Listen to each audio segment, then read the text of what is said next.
Today on Blue 58, with two promising young tight ends already on the roster, the Packers definitely don't need to draft another one, right? Right? Blue 58! Hello and welcome to another episode of Blue 58, the one and only podcast of thepowersweep.com. I am your host, John Meerdink, and I am happy to be with you here for another episode. We've got some actual news to talk about before we get to tight ends in today's draft preview podcast.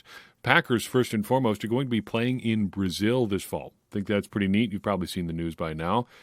A Friday night opener, apparently, and I think it's noteworthy in that the Packers have not had a home game yet in the Matt LaFleur era in Week 1. They've never opened the season at home since Matt LaFleur has been the head coach. Road games from 2019 through 2023, now in 2024. The Packers' last home opener was the Aaron Rodgers Mani comeback game in which he hit Randall Cobb for the big touchdown there late. As exciting a home opener as you could really imagine, and that it came over the Bears is just all the more sweeter, all the more sweet. Oh, not all the more sweeter. Come on, John. But this continues a pretty long trend now of the Packers opening on the road. In fact, other than 2018 and 2017, the Packers have opened the year on the road every year since 2013. So it's been quite a while since we've had regular home openers, and it's been just 5 and now 6 years in a row since they've done it. Packers have also made another move in free agency, have signed cornerback Jamon Green. I did not bother looking up the pronunciation on his name because this was not the defensive back move I think that we've all been anticipating here. If you're anticipating anything at all, it was not this one. Another cornerback and a fairly middling athlete with admittedly good size, though slender at 183 pounds and 6'1", primarily an outside corner in college, did some slot and special teams work with the Giants after signing with them as an undrafted free agent after last year's draft. A depth prospect here, not looking, I think, at a real serious contributor outside of special teams at this point, but more bodies in the defensive backfield is never a bad thing, and Green gives them one of those. Then we got some uniform news, not for the Packers specifically, but for the NFL. News coming down that the NFL is going to allow teams to start using 3 different helmets in a given year, starting in the 2025 season. Previously, the NFL had what they called the one shell rule, meaning that all uniforms had to use the same helmet shell. I don't even know how long that was in place, somewhere between 5 and 10 years, something like that.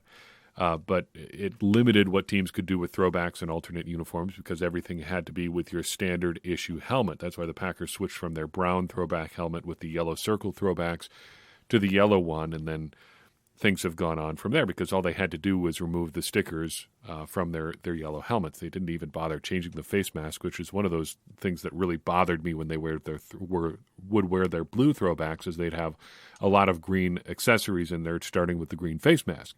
But now that's all going away, and I think even though I love it from a uniform perspective, because more uniforms are always fun, I have to admit not being super thrilled about this because it feels like we are headed the way of the NBA, where teams are just wearing so many different uniforms all the time that it's really hard to have uniformity. You don't really have uniforms as much as just what you're wearing on a given night in the NBA or on a given Sunday when you're in the NFL. And it feels like this is kind of what the NFL has been trying to get to over the past now 8 to 10 years, dating back to when they started the color rush thing. Heading into the 2016 season. But it doesn't thrill me as someone who loves more traditional looks for uniforms, but just in terms of a volume perspective, we're going to have a lot of interesting things to look at. And I wonder if we get to a tipping point here with the Packers where they almost have to add another helmet to their rotation. I wonder if that's something the NFL would even pressure them into doing, and if that's something we'll see from the team in the next few years here. They'll try things, and I have to admit, the all-white uniforms have kind of grown on me. There's historical precedent for the Packers wearing a white helmet. White on white on white would look pretty good, I have to admit, even as somebody who likes the more traditional, consistent week-in, week-out uniforms. As an alternate, that would look pretty cool. Tight ends. Overall impressions of this class is that it's an okay but not great group. You've got a few guys who are pretty to quite productive. And then there are a few guys who are productive and athletic. There's a bunch of really good athletes, though. I haven't looked back at previous years to compare, but I think that's basically how most classes shape up. This is basically business as usual here. And I think that's because it's a difficult position. You're not going to find a lot of good athletes who are productive, or guys that are super productive and athletic, or you're probably going to mix and match a lot at the college level, because if you think about it, just so much goes into playing tight end, especially when you're making the jump from college level to the NFL level, because your responsibilities vary so much play to play. Just think, if you're a tight end, of how many different guys, how many different body types you are going to be responsible for blocking on a down-in, down-out basis. Just imagine a hypothetical 4 or 5 snap span where you start out lining up as a traditional tight end. It's a run play. You might end up blocking a defensive end or an edge rusher, a guy who's at least as big as you, probably bigger. The next couple of plays, you split out into the slot. You're probably matching up against a linebacker or a defensive back, either in the run game or in the passing game. That guy's going to be your size or a little bit smaller, but almost certainly as fast or faster than you. Then they bump you back into the backfield. You're going to line up with your hand on the ground and pretend you're a fullback for a while. You may end up taking on a linebacker or defensive back in space on the move, which is an interesting challenge. Or you could end up blasting through the line of scrimmage looking to take on the first guy you see, which is almost certainly going to be a linebacker, but could be somebody even bigger and nastier. Then maybe they split you out wide, and you might, on a given play, be facing the opposing team's best cornerback, depending on how they're lining up and their scheme and stuff like that. It's a lot. It's a lot to take in, and you understand why there might not be a lot of great prospects as we look at this, how this class breaks down. In my data capture, there were 6 tight ends in the top 150 on the consensus mock draft big board. There were 15 in the top 250. So basically, it looks like we're talking about day 2 or 3 picks by and large when we look at the tight end sample. There isn't really a lot of guys that are going to be even considered in the first round. Brock Bowers out of Georgia is about it, and we don't even have complete numbers on him. No testing data, so he's not going to be part of the guys that we talk about on this episode. Looking at our process for evaluation, we're assuming going in that guys are not going to be great blockers. You talk about all the different things that you have to do at the college level, jumping then to the NFL level where everybody's bigger and stronger and faster. You understand why guys might not even be good in college and certainly are probably going to struggle in the NFL. So let's just throw that out. Let's just assume that everybody is going to be a work in progress as a blocker. That's not to say that you can't make big strides as a blocker over the course of even your rookie season. We saw that with both Luke Musgrave and Tucker Kraft, especially Tucker Kraft, I feel like over the course of the year really improved as a blocker. But let's just assume that guys are not going to be great blockers to start. So we're looking at them primarily as big wide receivers. So we return to Paul Noonan of Acme Packing Company's numbers here, basically treating everybody like wide receivers and using his wide receiver OPS data for things like that. We're going to assume that the best tight ends are going to end up being used roughly like receivers in the passing game anyway, positioning-wise, target volume-wise, things like that. They basically will function as wide receivers, so we might as well throw wide receiver numbers at them. So our tiers. We're looking for guys that are 8+ relative athletic score athletes in all tiers, basically. The top 2 for sure. But Tier 1 guys are going to be guys that have the combined wide receiver OPS and RAS score, or RAPS, of 18 or higher. We're also looking for guys that either crack or that could just crack 8 in relative athletic score and an 800 or better in wide receiver OPS. So that's your combination of athleticism and productivity. Tier 2 is guys that hit 8 or more on relative athletic score. We figure you've got to be athletic to be a tight end. This is a good kind of lump of clay position, too. You want to take a guy who's promising, who may not have a position elsewhere, too big to be in the backfield, too small or perhaps too slow to be a wide receiver. Probably just too slow to be a wide receiver. Bigger and slower, maybe just a little bit better of a blocker than a wide receiver. So you put him at tight end and hope he figures things out from there. I think you can get away with just having some elite athletes and seeing what you get out of him at tight end when you're looking just from an evaluation perspective. Then Tier 3 is the ultra-productive wide receiver OPS guys that hit 900 or better on Paul's scale there it's rare to see something like this because it's rare to be that productive at the college level without some elite athleticism. But if it happens, I think it's worth mentioning. We don't have anybody in that tier at this position this season, though. So just file that in the back of your head. We will have one guy who comes close. We'll mention him in due course. As far as the Packers' needs at tight end, I find this to be a very curious position.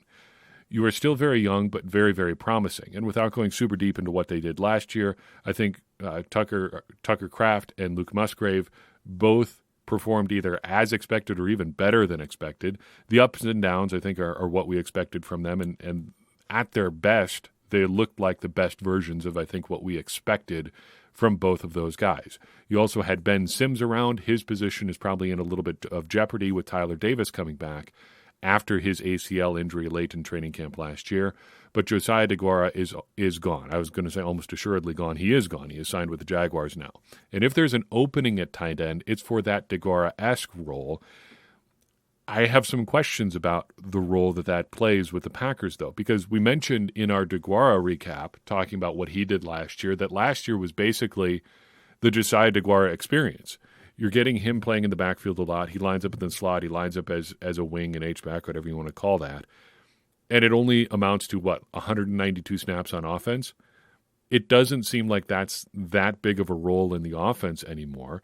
You did do some stuff with Henry Pearson in that role last year, but I don't know if you need more than that. And I honestly, though it stings to say it, I hope the Packers are done spending on that kind of role, because as interesting and promising as it could be, I think the Packers have kind of figured that they can fill that role with just a guy. You don't need to have a premium draft pick at that position, because it certainly didn't work out doing it with Josiah DeGuara. There's also some interesting timing aspects to Josiah DeGuara's kind of departure from the Packers. I think the way that Matt LaFleur's offense evolved during his career really worked out poorly timing-wise for him, because he looked early on in his career to be a really big part of what the Packers wanted to do, but then he tears his ACL, and if you believe the 2-year timeline to get back to full strength, by the time he is back at full strength, what he does, what the Packers drafted him to do, is a much smaller part of what they wanted to do on offense. And he is a little bit more ill-suited to what they wanted to do by the time he's back to really being full strength. So sometimes things just don't work out. They tried something and it didn't work, and you could really go back and say this is something that a lot of people predicted at the time probably wouldn't work. But hey, it was a swing, and I don't know if they're going to learn their lesson and not swing that way again, but we tried something and we'll see what we learned. That said, even if they don't spend at that position, I'm never going to be against adding at tight end. Having more tight ends is always going to be my dream. We need to reach the tight end specific offense, because, having 2 tight ends is great, but 3 would be even better. I think a wise man once said that triples is best. Triples makes it safe. So let's get that other tight end. And of course, they're valuable special teams contributors too, so let's find one. I don't honestly know what the Packers end up doing. I just kind of like to do the bit of the Packers wanting more tight ends, and me personally wanting more tight ends as well. So let's get more tight ends. The first guy in our sample that I want to talk about is 78th on the consensus mock draft big board, Cade Stover out of Ohio State. 6'3 7/8", 247 pounds, Tier 1 prospect, as an 8.22 relative athletic score and over 900 in wide receiver OPS. He didn't break the 18 combined, but he got to a good level in both, so close enough to Tier 1 in my books to call it. He is the second best, I think, athleticism and productivity numbers guy that we've got numbers on in this year's sample. Brock Bowers, again, would have something to say about that, but he's right up there. If you believe in Pro Football Focus's charting, Stover only had 2 drops on more than 100 targets in his last 2 seasons in college combined. The knock on him is that he's just kind of good, not great anywhere. His productivity is pretty close to great, but the physical stuff, he's got good but not great size. He's got very good athleticism, but not great athleticism, just a 4.65 in the 40-yard dash. It didn't vault over the 8 relative athletic score threshold. An 8.22 is certainly good enough, but not great, especially not compared to some of the other guys we're going to talk about in this class. And those are not big knocks. You need guys that are good. And if you want to spin it a different way, you call him just a high floor prospect, maybe not a high ceiling one. Maybe he's pretty close to his potential already, but that is a useful player. If he's just as good as he was in college and is some version of that in the NFL, you can get by with that, I think, as your second or third tight end probably, maybe even your first tight end, depending on the kind of offense you run and what you want from your tight end. So not necessarily a bad prospect by any means, just a little bit underwhelming for the first tight end we talk about off the board. And again, there are some other guys who we're not talking about because we have incomplete numbers on them. Fun fact about Stover is he's pretty new to tight end. He played defensive end at Ohio State for the first little while that he was there, then played tight end after playing running back and linebacker in high school. And you could kind of see it with those size numbers. If he didn't have like an extra growth spurt, I don't know what his growth curve was like, but he's like an extra growth spurt away from still being a running back. If he ends up sticking around at 6'1" and 220, he ends up being a smallish linebacker or a running back who's maybe a blocking back in college, but he ends up big and tall and ends up at tight end at the college level and is headed for tight end in the NFL. Number 106, Theo Johnson out of Penn State is next up on our discussion list here. 6'6", 259 pounds, just crushes the athleticism numbers, a 9.93 relative athletic score. Tier 2 prospect, though, because he doesn't clear our productivity numbers. His .716 wide receiver OPS, good but not great. Still very good, though. Pretty solid. You can get by with that. The good stuff, look, he's your height, weight, speed prospect. You want the lump of clay that I talked about before. You want the guy that you can try to make into a tight end at the NFL level. Why not start with a guy who's already big and strong and fast? Ran a 4.57 at 259 pounds. That's cooking. We don't talk or haven't talked, I guess, to this point about height-adjusted speed score. Mentioned it at wide receiver a little bit. For tight ends, it's something worth considering too. If you want it, he's got it. 130 plus on his height-adjusted speed score. He's one of only two guys in the class above 120. The next closest guy is Tip Ryman. He's 125 on the big board out of Illinois. But Ryman's only ran a 125. In terms of his height-adjusted speed score. So as good as that number is, this guy's even better. Johnson, another elite athlete out of Penn State. If you want to knock him, the agility stuff is not quite there. He had an elite shuttle, but his three-cone time is just okay. Not wildly productive in college. Some of this is usage, and that's something that we should keep in mind with a lot of prospects that we're trying to project to the NFL level. Just because they haven't done something at the college level doesn't mean that they can't. It could just be that that's what they were asked to do. And part of our job and the real job of NFL scouts is to project what guys could be in the NFL, not just what they were in college. So that's always something worth keeping in the back of your mind. It could just be a usage deal. Maybe he's the greatest tight end in the world, but that's just not what Penn State wants to do. It sounds self-defeating from a coaching perspective, but we got to remember that some coaches are kind of stubborn sometimes, and they want to run things a certain way. And even if they've got this unicorn of an athlete at a given position, if they want to run the ball and have their tight ends in line and do traditional tight end things, well, that's something that they're going to do. Anyway, fun fact, Johnson is a psychology major at Penn State. Maybe he can apply that to really getting in his opponent's heads at the NFL level. I think I make some version of that joke every single year, but we're going to keep making it because I like it.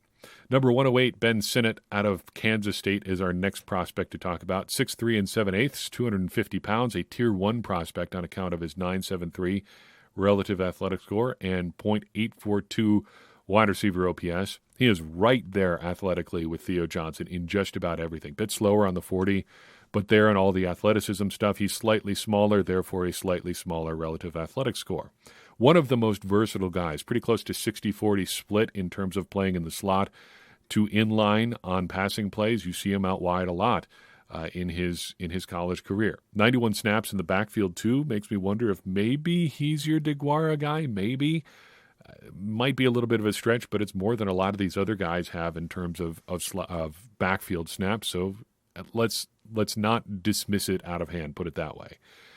He's maybe a little bit of a tweener based on size, and that makes me wonder a little bit about the DeGuara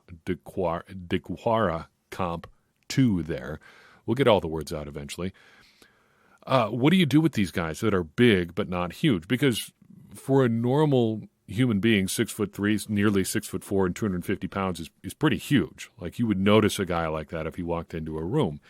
On an NFL field, that doesn't do a whole lot for you, especially just looking at the geography of a football field. Where is a guy like Ben Sinnott going to have to line up? If he's the point of attack on your running play, he's the tight end on the strong side of the formation, and he's head up against a defensive end or an outside linebacker, chances are he's giving up at least 10 to 20 pounds. Maybe if he's going on an edge rusher in a smaller scheme, it could be a guy that's 245, 250. You're pretty close to evenly matched. But you're starting off at a size disadvantage to begin with. He's not going to swallow anybody up with length. He's not going to just outbody people just based on size. So what do you do with guys like that? These are rhetorical questions because I don't know the answer. It's just an interesting challenge because you see a guy like Sinnott who's definitely productive at the college level. He's certainly a great athlete, but he's just a little bit small. So what do you do with him? I don't know. I don't have the answer. I do know that in high school, he was a very, very highly regarded football player, was all-state at 3 positions in high school, tight end, wide receiver, and defensive end. Not too shabby. Rare to see that, but not unheard of, still pretty impressive. The last guy I want to talk about in depth is Jaheim Bell out of Florida State, 6'2", 241 pounds.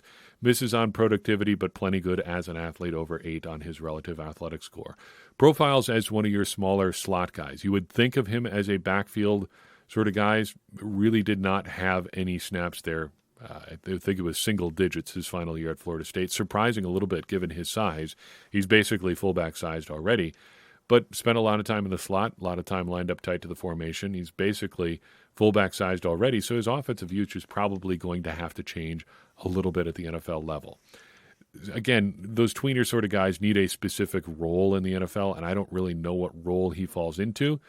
But in terms of his productivity and athleticism, he's worth at least keeping an eye on later in the game. If the Packers want to add somebody kind of like what they've had in Henry Pearson or DeGuara, may be worth a look. Fun fact, he played at South Carolina before he was at Florida State, and he holds 2 tight end receiving yardage records at South Carolina. The top 2 in terms of single game yardage as a tight end, 159 yards versus North Carolina and 136 versus Vanderbilt. Not too shabby.